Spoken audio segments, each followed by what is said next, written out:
Weekend motivation. Thanjavur மாவட்டம் சோழன்குடி காடு கிராமம். அங்கே ஒரு விவசாய குடும்பம்.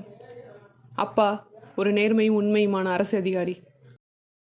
அதோட அந்த கிராமத்தோட முதல் பட்டதாரி. அம்மா ஒரு பொது உடைமை போராளி. இந்த சூழலில் ஒரு குழந்தை வளருது. +2 படிக்கும்போது அந்த குழந்தையோட அப்பா உடல்நலமின்றி இறந்து போகிறாரு. ஒற்றை நபரோட வருமானத்தில் இயங்கின அந்த குடும்பம் தடுமாறுது. அரசு பணியில் இருக்கவங்க இறந்துட்டா கருணை அடிப்படையில் அந்த வாரிசுக்கு வேலை கிடைக்கும். அந்த வேலையை தனக்கு வழங்க சொல்லி அலுவலகத்திலே காத்துக்கிட்டு இருக்காரு. வருஷங்கள் ஓடுது, எதுவுமே நடக்கலை.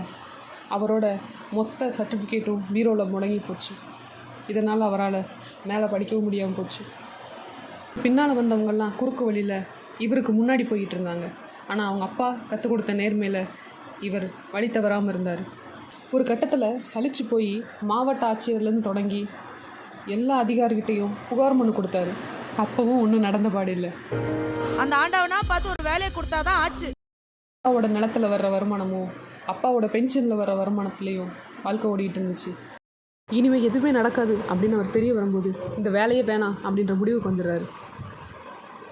இனிமேல் இந்த அலுவலகத்துக்கு வந்தால் அரசு அதிகாரியாக தான் வரணும், வேலை வாங்குறவனாக வரணும், வேலை கொடுக்குறவன் வரணும், வேலை கேட்டு வரக்கூடாதுன்ற முடிவுக்கு வர்றாரு. 2007 குரூப் 4 தேர்வு எழுதுறாரு. காவல்துறை அமைச்சு பணியில் இளநிலை உதவியாளராக பதவியேற்கிறார். குரூப் 2 தேர்வு எழுதி தலைமைச் செயலகத்தில் உதவி செயலாளராக பணிபுரிஞ்சார். 2010 இளநிலை வேலைவாய்ப்பு அலுவலகராக வேலை கிடைக்கிது. டிஎன்பிசி குரூப் 1 தேர்வில் தேர்ச்சி பெற்று உதவி இயக்குனராக, ஊரக வளர்ச்சி உதவி இயக்குனர் ஆகிறாரு. அப்புறம் 2014 சிவில் சர்வீஸ் தேர்வில் வெற்றி பெற்று ஐஏஎஸ் அதிகாரி ஆகி ஐஆர்எஸில் இந்திய வருவாய் பணி அவருக்கு கிடைக்கிது. அவர் தான் இளம் பகவத் ஐஏஎஸ்.